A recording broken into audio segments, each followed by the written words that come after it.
we discussed yesterday. We were talking about some why Power BI, and we're talking about some real-time analysis, custom visualization options, quick insights, using the data gateways, which is acting like an internet connection between your social media app and your phone so that you can update the latest photos, right? In a sim fashion. You can use the data gateways to always have your report updated. Natural language querying, just like your Siri and Android Assistant. It's easy to use and access. We have seen multiple source connectors, your flat files, Excel files, PDFs, SharePoint, on-premises SQL servers, Azure SQL servers, and so on. It's one of the cheapest inexpensive solution. We have also seen that now your Power BI Pro account will cost you $10 per user per month, and premium account can cost you $20 per user per month. And premium account as a whole, like along with your report server and all such options, without having the need of buying for individual user, you can get it for $4,995 per month. So that is again subject to depending upon like your organization's interest, if they have to opt for it or not. And interactive visualizations where you can change the filters, slicers, and things will get changed. Data sharing and collaboration, sharing your data with respect to others so that they can also create their own reports based on the data which you have shared. Yes. Hi guys, thank you so much for joining. Hey, Sony, can you just go on mute if you don't mind? Yeah, sorry, and thank you so much for joining. Okay. Yes, and here we also discussed about some Power BI platforms, your Power BI desktop, service account, and your mobile. Your desktop is always about your free version where you go back and download it from your Microsoft, and then you create your reports in your desktop version, and then you publish it with the help of your service account which you bought, and take your report to the cloud. And talking about your version tabs, we spoke about like Power BI desktop, service, mobile apps, gateway, embedded, report servers, and visual marketplaces. And not to forget the most important interview question, your Power BI components. Power Pivot used for modeling. Power Query is used for transformations. Power View is where you view your visualizations.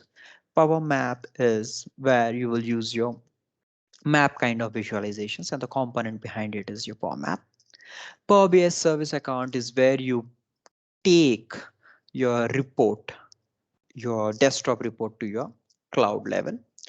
Power BI gateway is acting like a medium in between your Power BI service account and your source, which is your on-premises gateway, your Excel or whatever it is. So you use this gateway to keep your report updated. And data catalog, in order to reuse the data which you have shared, we can the component behind that is the data catalog. Power BI Q&A, which is for your natural language querying. We have also seen an architecture with respect to it. We have hundreds of data sources where we connect them to your Power BI desktop and we publish them to your service account, and we use Power BI gateways to keep it updated always, and then we access it using the web apps or your mobile apps. We also discussed about the building blocks we have: reports, visualizations, data sets, dashboards, and tiles. A report is where you make your entire reports using all the visualizations. Visualizations, taking the default visualizations provided by your Microsoft.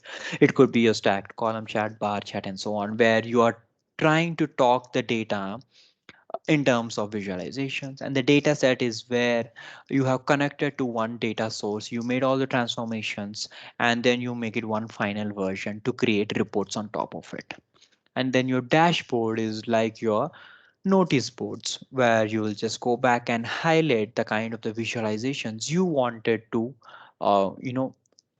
see across your reports. It could be from any report, so you can just go back and highlight that visualization to the dashboard. And the ones which you are highlighting is in the dashboard is a tile. And we have also seen the key differences between your Power BI desktop and your service accounts. And we have also seen that there are hundreds of multiple data connectors within your Power BI, and They are also trying to expand it as much as they can. Anyways, and its competitors are Tableau, ClickSense, ThruSpot, and Looker. And Power BI prefers a powerful star schema data model, which we are going to see today on how a star schema looks like and so on. And compare it to the market trend, Power BI is being widely adopted in the market. So everyone is like being interested and wanted to create their reports based on this technology.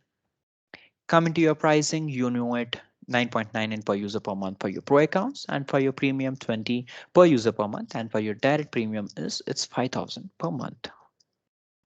And the desktop options, you know, there's a report view, data view, and a relationship view. This is where you will click on the get data, visualizations pane, publish icon, fields, all such things will be explained once you start the regular sessions. And this is our get data in your Power BI desktop. So this is how we do it. So this is going to be our first task of getting things ready. Now we have discussed until here like how to get data in your Power BI desktop. You click on that get data, on top of it you connect to any of these sources and click on connect. What happens after you connect? You're bringing the data to the Power BI. You're connecting an Excel file, you're connecting a SQL server, you're connecting something else, whatever the different kind of the data source could be. You are connecting to a source. Now what's next? What happens next in your Power BI? So now there are four different kind of connectivity types which are available. Live connection, direct query, import mode, and composite connection. Now let's talk about your import mode first. So import mode connection type is like full reporting. No data is stored in the memory. It has full data transformations. Full data modeling is possible. It's very high in with respect to the performance. Data is stored within your Power BI. Queries will not be sent to the source. Refresh is always required. It supports Q&A and quick insights. So this is a lot of stuff. Can you explain it in a better way? Yes, I will. So in case if at all you have ever used any of these tools like Adobe Photoshop or Corel Draw, any of these kinds, or at least your PDFs, Excel files, when you're trying to open something, it will ask you, you're just navigating it directly to that path, isn't it? So you opened an Excel file, you said that you went to home, you said open, and you clicked on one of the Excel file and you clicked open. So what happened at that point of time is like that file is already there and it's trying to open it. So when you see such kind of stuff, using that same Excel file, if you wanted to open it in any other extension, in any other software tool, you need to import them. It's like once you import it, all that data will get stored in that particular tool. Now that is what import is being done here in the Power BI. So once you open it, the storage will be, then all the data will get stored within your Power BI so that you don't have to hit the source all the time for your report. Let me tell you, in more simplistic way now. Okay. Now we have a Power BI and now your source is Excel. In your Excel, you have a table. In that table, you have four columns like this filled with data. So these four columns which filled with data will directly get imported in your Power BI. So now the same data which is already stored in your Excel file is also stored in your Power BI because we have chosen import mode. No, that is what it says. Data is stored in your Power BI because of which we have to do the modeling within the Power BI. Modeling means connecting all the tables with respect to their primary keys. I will also talk to you about those connections between those tables. It is automatic. It is auto detect relationship is available. All right. Just remember that auto detect relationship is available between the tables. So data is stored within your Power BI. You create the model within the Power BI and you are creating visualizations within the Power BI when you are approaching with an import mode.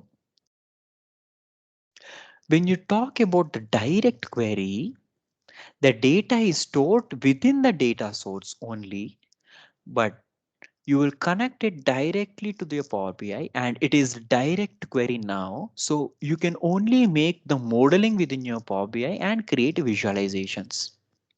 Where is the data stored? It is stored in your source and this is very low in terms of performance. Import mode has very high performance because it stores the data within your Power BI, right? It doesn't have to go back and hit the source to refresh your visualizations. But within the direct query, since the data is stored in your direct source, if your visualizations should be so quick in with respect to your interactions and the performance, if you want the performance to be high, you cannot approach with this model. So this is a direct query model. It is used for full reporting. No data is stored in the memory. No data transformations. You cannot make any transformations, but in import mode, you can make a lot of transformations. Data modeling is also very limited, not fully available. The performance is less. Data is always stored in your source. Queries will always send back to the source. Refresh is not required. No, that is for sure. You don't have to refresh the data. It will automatically get refreshed. That is the only option which is available with respect to your import and your direct query. Now let's talk about the live connection. So as it sounds, it's a live connection. The data is stored in your source. The modeling is also done in your source and you only connect it to create visualizations and nothing else. So as you see, the data is keep on changing. Your visualizations will start to dance just like your this trading applications which you are looking at. As soon as it gets the data, they will dance. All right. So this is the kind of the connectivity types you have. But coming to your composite model, what this does is it will combine both the direct query and the import mode when you have larger volumes of data. So you are trying to use both the options. You use direct query and the import. Let us suppose with one table you connected it to import and with another table you choose in direct query. Right? So the data, one of them, the data is stored in direct query, which is nothing but your direct query data source. And another data is stored in your import mode in the Power BI. So we choose both the models to create one robust model and create a visualization on top of it. Now that is your composite model. I will show you each and every connection types as we move forward. Okay, so when you look these details in live, you will be able to understand these details in a very clear fashion. All right. Now, once this is done, let's talk about your modeling now. No, I always talk to you about the modeling, right? Even now I spoke about it. You can create relationship between your different data sources from your primary key to another one. You can create new calculated columns if at all you're trying to choose this modeling. And you can also sort the visualizations. You can optimize the data if at all you're trying to go with this approach. You can create new measures to perform calculations. It's nothing but your tax. And you can create new tables as well. Everything will come under data modeling stuff. And we also create time based data so that you can drill down based on the hierarchies to create reports. We discussed right yesterday. Well, how about a data coming from 1 year back and you wanted to compare yourself where were you standing on the same time with last year. So all these details will come under data modeling and we discuss each and everything in particularly in our classes. So now that I have spoke to you about the primary keys, where you use this as a relationship to join between two tables. And I also said that we have an auto detect relationship function, right? So as soon as you bring the data to the Power BI, it will eventually create the relationships, meaning you don't have to do the modeling as well. However, there is a clause. The kind of the relationships the Power BI does with respect to your auto detect function is only when your column names are matching. So your column names should match. See here, prod ID, prod ID. So it was able to create a relationship. If you don't want it, yes, you can delete it. That's a different story. Now you're looking at a one-to-one relationship. See, this is a one-to-one relationship and which is in both the sides.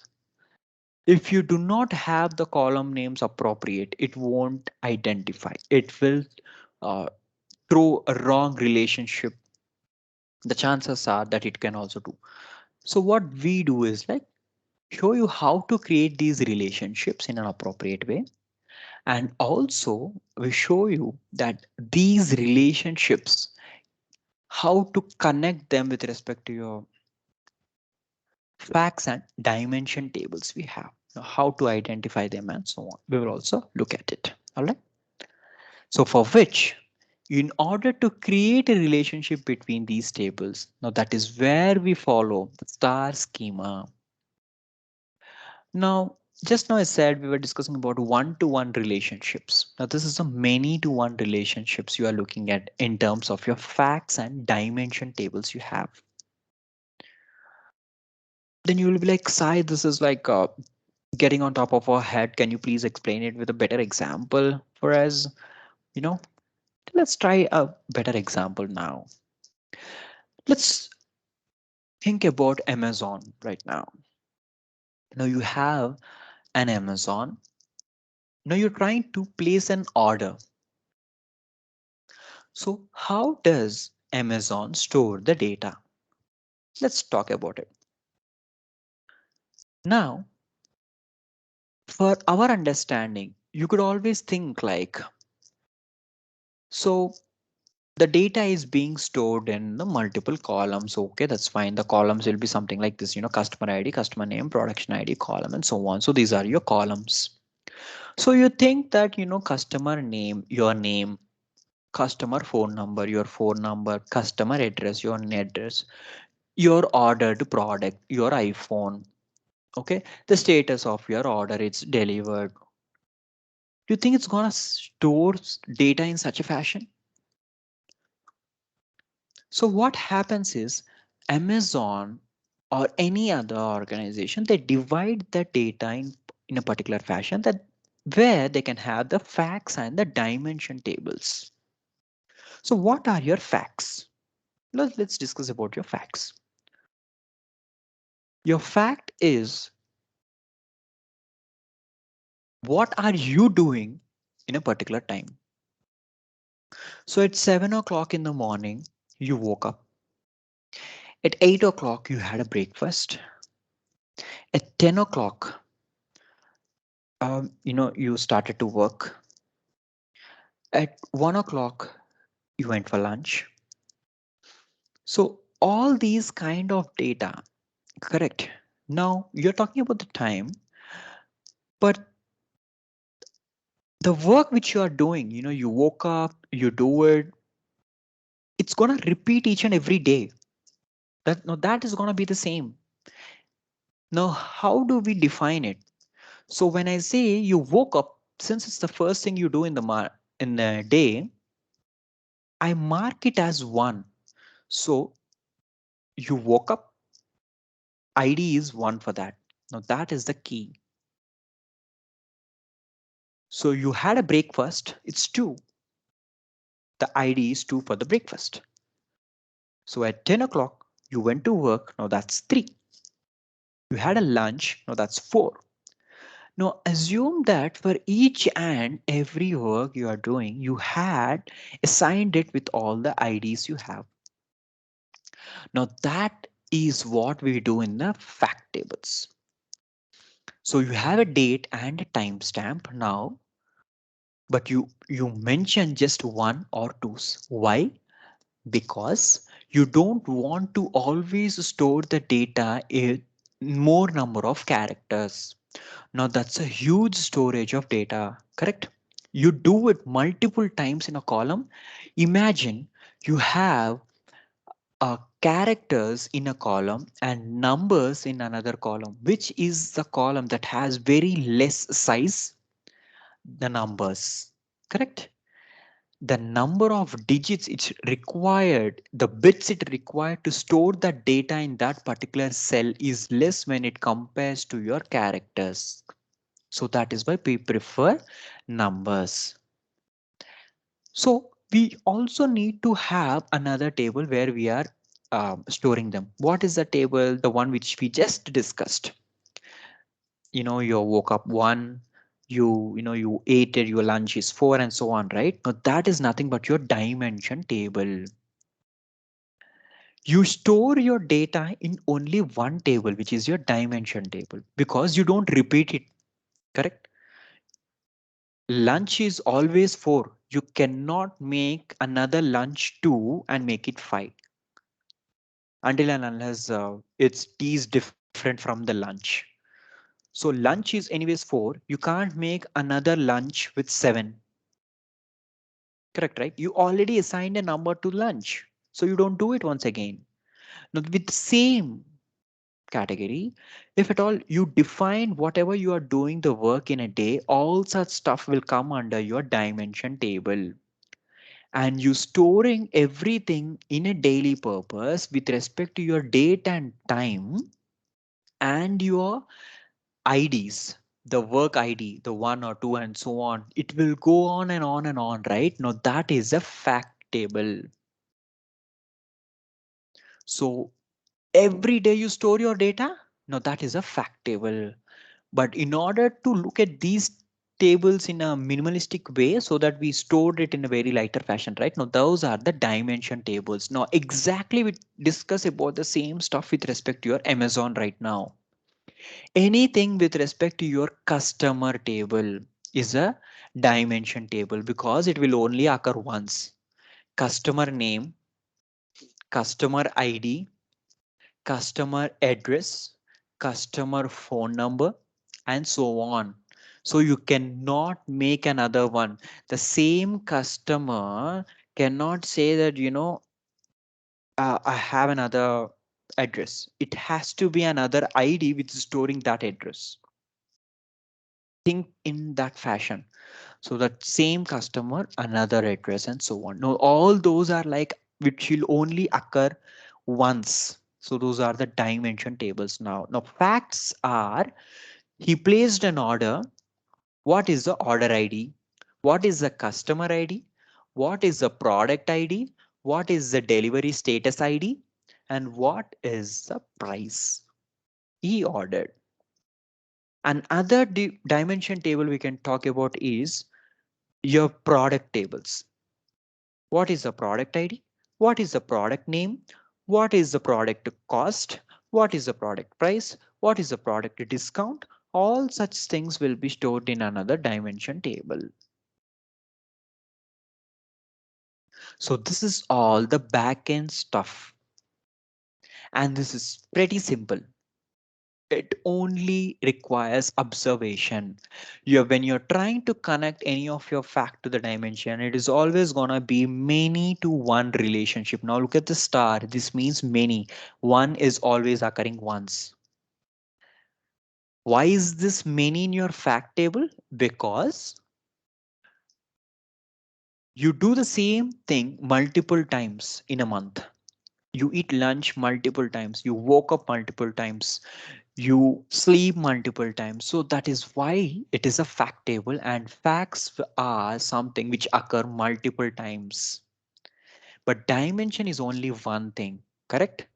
Lunch is coded to 4 only. So that is only occurring once. So that is why we make it a star schema. Now you are looking at the star schema. See, connecting your fact table with multiple dimension tables is nothing but your star schema. All right. Now let's see what it says. Now, star schema is a mature modeling approach which is widely adopted by relational data warehouses. Now it requires modelers to classify their model table as either dimension or the fact. So when you're talking about your dimension tables, it's nothing but your business entities. Things which you model, like entities can include your products. I said, right, your products table, people table, places table, concepts, including time itself is can be a dimension table. Dimension table and time, Sai, you didn't spoke about it. It's simple. Let me tell you that. You have only one date, and that date can only have one day. That date can have a month. That date can have an year. That date can have one time. That date can have a one start of the week, a one end of the week.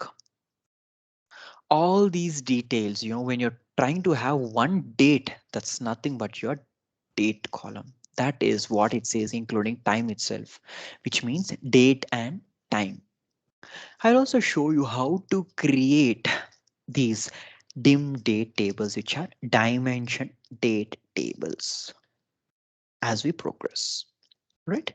So fact tables are your observations or events. See, I said, right, your observation. You woke up at 7 o'clock in the morning. That's an observation. Your sales orders, your stock balances, the exchange rates, your temperatures, all these are the observations, right? Now that is what the fact table is. Now a fact table will always contain a dimension key columns. Now that can relate it to dimension tables and numeric measure columns, which is nothing but a relationship between two tables. We spoke about it, right? So earlier I said the production ID from sheet 1 and production ID from sheet 2 are related. Now if you watch it closely, you have a customer ID, you have a customer name and the production ID in sheet 1. Now how are they related with the two tables? It is related with the help of the production ID. Now where we is the production ID stored? Production ID and production name. What if we are storing directly the production name in the sheet 1?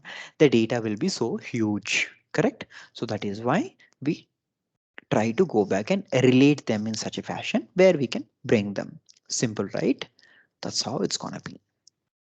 So dimension tables will support filtering and grouping. Fact tables will support summarizations.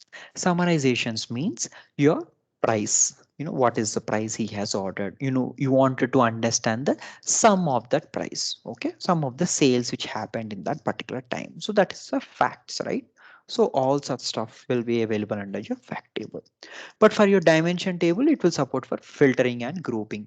What do you mean by filtering? Let us suppose now you have COVID details, right?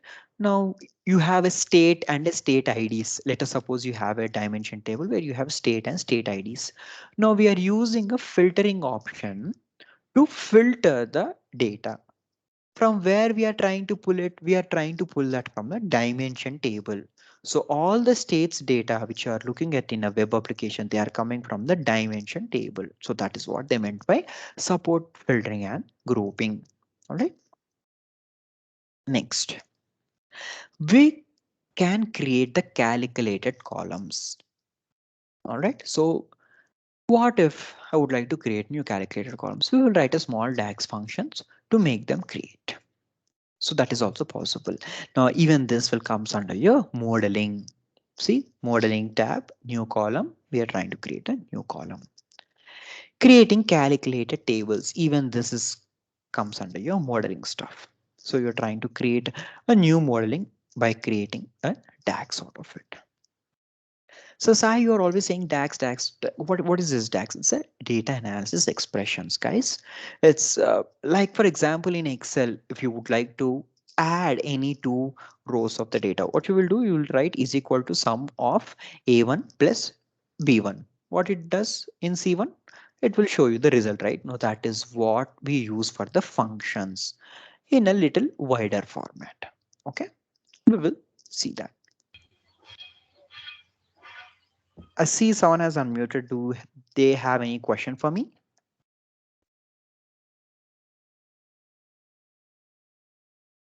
All right. So let's talk about the view now. So we have a good view in your Power BI desktop. So in case if you have already installed it, whatever you are looking at it as soon as you open is your Power BI view.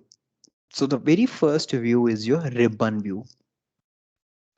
And the one in between is your report view, or you can also call it as a canvas. Third one is nothing but your pages view. Fourth one is a visualization pane. Fifth one is a fields pane. Sixth one is a filters pane. All right, the number is not here, but this is the filters pane. Not just this, we also have selection panes and bookmarking panes where we can enable them and they appear here. You can also close them as well. So this is the Power BI view. So as I said, we will explain you each and everything, like what happens when you click on the get data, what happens when you click on the more visualization, what happens when you click on publish, not just for home ribbon. I will show you for the entire ribbons we have, insert, modeling, view, help, not just within your desktop, in your Power Query editor and also within your service account as well, along with your visualizations, formatting options, fields, pane, everything will be shown. All right, you are all covered in all the aspects. Now let me show you a few kind of visualizations which are available in the Power BI. All right. Now we have some good bar and column charts, area charts. These are the multi-rows where we can have multi-row cards, single number. So you only have one thing to display. It's a card visualization. This is a gauge chart. We can have targets, we can have maximum value, minimum values, and so on. This is the donut chart. And this is the KPI. KPI is nothing but your key performance indicators. What is your goal and so on. We will see all these visualizations. We will practice them. We have a matrix table, we have a pie charts, we have basic map visualizations, we have a line chart visualizations, we have Q&A visualizations. I will also show you how to get these suggestions. I said, right, we have Q&A native query language, like you ask it and it will respond to you. Correct, right? This is the visualization for it. Top geostates by total units. You click on it, you get the result. If not, you can ask a question as well. You ask about it, like what are my sales in the last month? You will get the reply. Yes, you can also customize the suggestions which you're looking at here. All right, we will see each and every stuff which is related to it. And this is another visualization of a table, and the other one which is a waterfall chart, and then the tree maps charts. So apart from this, I said, right, same like your Android store or your iPhone store, we also have the custom visualizations where it's a Microsoft community where we will go back and download anything we would like to install it. To use those third-party visualizations, which are not the default ones, we need to have a proper documentation when they say that, you can use this, or at least a go ahead from our manager stating that, hey, you can use any of your custom visualizations as per your wish. If that is looking good, we can go for it. So it is totally up to their choice. Next, filtering data with the Power BI. So you might have one, a gray area thinking, like you are just filtering the data with respect to your state in your COVID. You say that you pull the drop down and you say Telangana, and you see that the COVID things are coming with respect to the Telangana state. But what exactly is happening is, like, do you think that it will go back and delete or filter directly from the data source itself? So what happens is, like, you connect the data, you apply filter conditions for the data, and after the filter conditions are like affected, then you will see the visualization popping up. All right. It's not like anything is getting deleted from your data. It's not affecting the source data at all. The source data is bringing you everything from A to Z, but you are restricting on what has to be shown in the report. So that is how this filterization will work. And here I'm showing you a small slices pane. I click on this and the report will start to change. Now that is what an interactive visualization is. And along with this is a slicer, on page slicer. So I'm clicking on it and my report should change with respect to it. Correct? That is the point here. So there are four different types of filters we have. We have a report filter. So let me show you where to apply them as well. Okay. So first one is report. It will apply to all the pages in the report, right?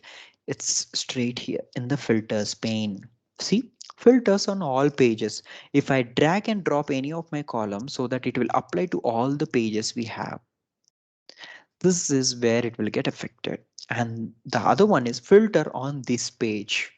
So if you want any filter to apply only on this particular page 3, we will drag and drop it here. Correct? Next, visualization. So even for a particular visual level as well, we can apply the filter. Same place. So you select the visual and then you see filters on this visual on the same pane. All right. And then drill throughs. It will allows you to explore even more detailed views in a single visual. So the drill throughs are like based on the hierarchy. So if you have year as a hierarchy one, after year, the one which you wanted to look at is month or quarter. After quarters, you wanted to look after months. After months, you wanted to look after days. In days, you wanted to look after a specific time. So this is the hierarchy of a date, right?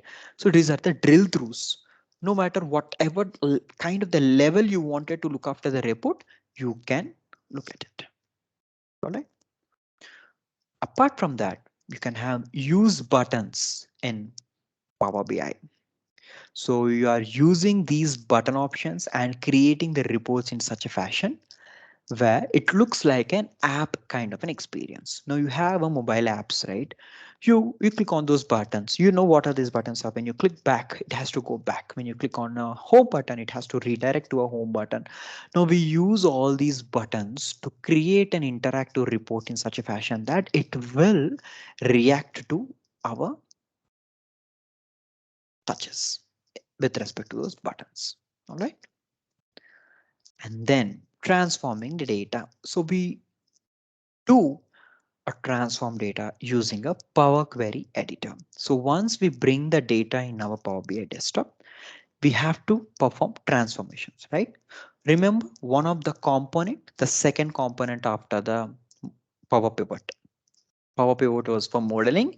Power Query was used for transformation. So this is the transformation.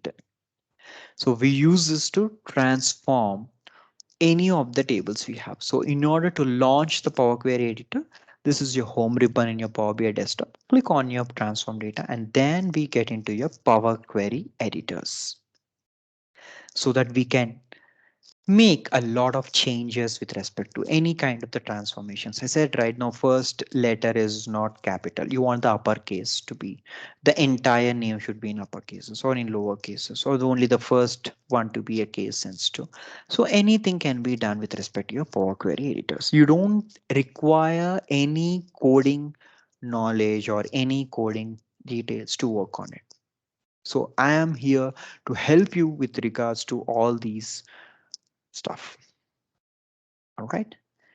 And then we spoke about the data modeling, and we have also seen the data modeling and the star schemas you have. Now with that, I put a stop to the demo 2 sessions we have. So before you ask any questions, let me rephrase that we also provide trainings on Azure and we also provide trainings on SQL as well. Coming to that, for every successful referral, if at all you're trying to bring someone to join this course along with you, we provide you 1,000 discount, or we give you 1,000 even after you left getting trained with us. So since you referred them to us after a successful referral, you get that amount.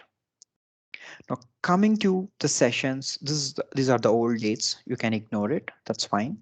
We can have the dates coming at that particular point of time. That's a different story. And we offer two different kind of packages with respect to your Power BI. All right. So the package 1 is 10K, package 2 is 12K. The difference between these two is the people who are opting for package 2, they get additional project explanation.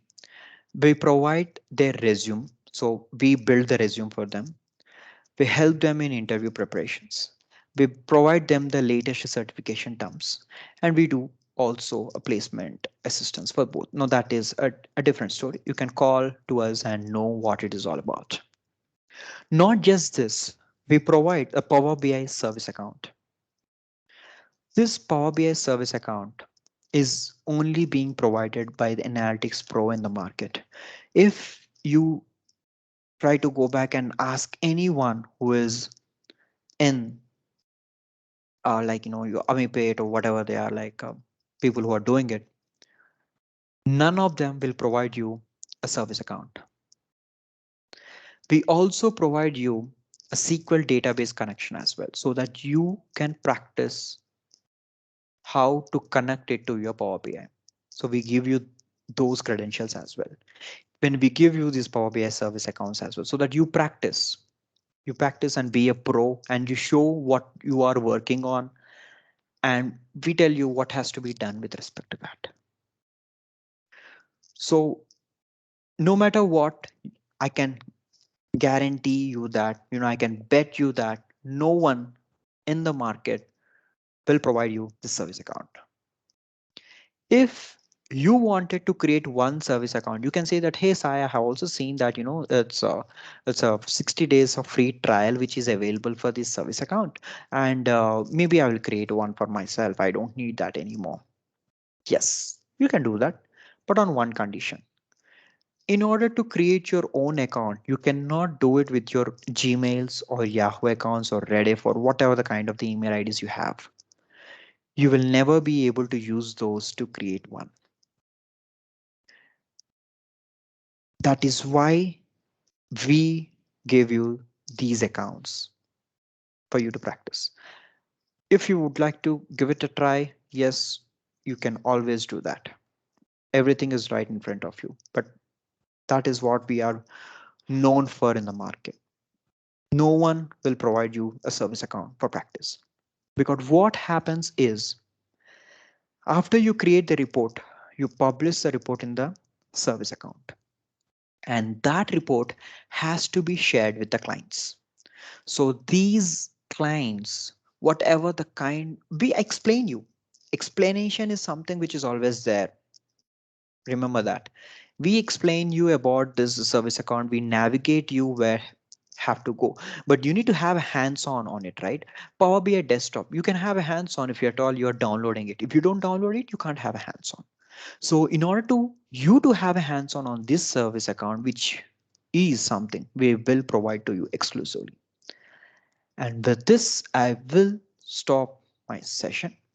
And if you have any questions, now is your time.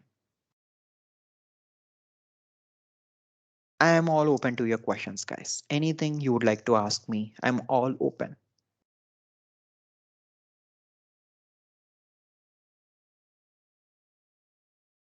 If you would like to talk to me personally, or if you would like to talk to Pramod as well, you know the numbers, you can hit it.